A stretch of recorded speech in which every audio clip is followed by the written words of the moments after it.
القلوب لتصدع، یہ دل جو ہے ان پر زنگ آ جایا کرتا ہے. کما یصدع الحدید اذا اصابہ الماء، جیسے کہ لوہے پر زنگ آ جاتا ہے جب اس پر پانی پڑتا ہے.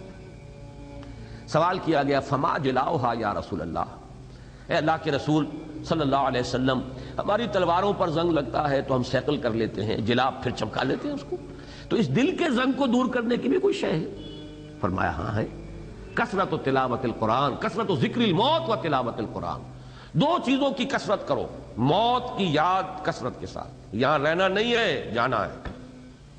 یہ میرا مستقل ٹھکانہ نہیں ہے، عارضی بورڈ ہے. کن فی الدنیا کانک غریب او عابر سبیل، دنیا میں ایسے رہو کہ جیسے اجنبی ہو یا راہ چلتے مسافر ہو. اگر یہ بات رہے کہ جانا ہے، منزل کوئی اور ہے اور منزل دور ہے. مجھے وہ شعر بڑا پسند ہے، ویسے لکھا تو بسوں پر ہوتا ہے، یہ بڑا حکیمانہ شعر ہے کہ جوانی میں عدم کے واسطے سامان کر غافل، مسافر شب سے اٹھتے ہیں جو جانا دور ہوتا ہے. دور جانا ہے، اس کے لیے تیاری کرو، جوانی سے شروع کر دو.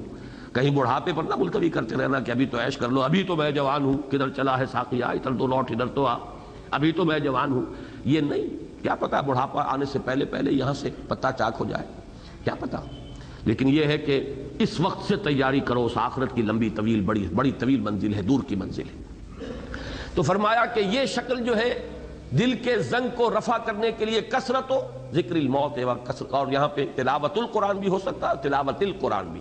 کثرت کیا جو ہے وہ اس کی اگر اضافت اس کے ساتھ بھی رہے تو دونوں کی کثرت، قرآن کی تلاوت کی کثرت اور موت کو یاد کرنے کی کثرت. ایک حدیث میں آتا ہے کہ جب ایک انسان گناہ کرتا ہے تو اس کے دل پر ایک داغ لگتا ہے، سیاہ داغ.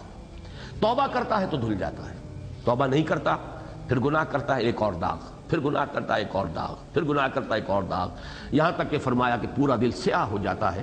اور ایک حدیث میں آتا ہے حضور نے اپنی مٹھی بند کی، فرمایا پھر دل اس طرح بند ہو جاتا، یعنی اب حق اس میں داخل ہو ہی نہیں سکتا. پہلے تو صرف زنگ ہی زنگ تھا، اب یہ بند ہو گیا.